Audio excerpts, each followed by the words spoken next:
यह कहानी एक छोटे से शहर में रहने वाले पानी पूरी वाले रमेश की है, जो अपनी मेहनत और लगन से पूरे शहर में मशहूर हो गया था। उसके ठेले पर हर वक्त ग्राहकों की भीड़ लगी रहती थी। रमेश की खासियत थी कि वह अपने पानी पूरी के मसाले और पानी का स्वाद बिल्कुल अलग और लाजवाब बनाता था। धीरे धीरे उसकी कमाई बढ़ने लगी और उसने अपने ठेले को बड़ा किया। रमेश ने अपने परिवार के लिए एक छोटा घर खरीदा और बच्चों को अच्छे स्कूल में पढ़ाने लगा। रमेश की सफलता देखकर लोग हैरान थे, लेकिन रमेश चुपचाप अपने काम में लगा रहा। एक दिन अचानक रमेश के घर पर इनकम टैक्स विभाग की रेड पड़ी। पूरे मोहल्ले में यह खबर आग की तरह फैल गई। लोग हैरान थे कि एक पानी पूरी बेचने वाले के घर पर इनकम टैक्स वाले क्यों आए हैं। रेड के दौरान अधिकारियों ने रमेश के घर से लाखों रुपए कैश, सोना और बैंक के कई खातों के दस्तावेज बरामद किए। पूछताछ के दौरान पता चला कि रमेश ने अपने सारे पैसे बैंक में जमा करने के बजाय घर पर ही रखे थे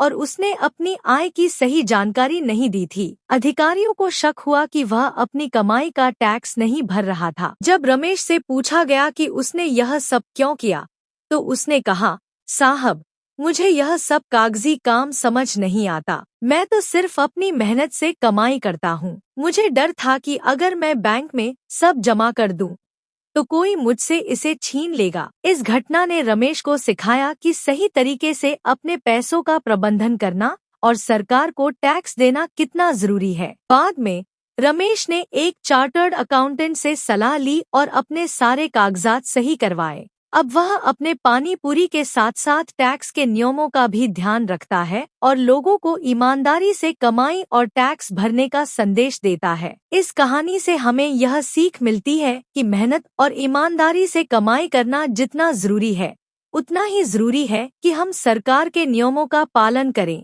और अपनी आय का सही हिसाब रखें।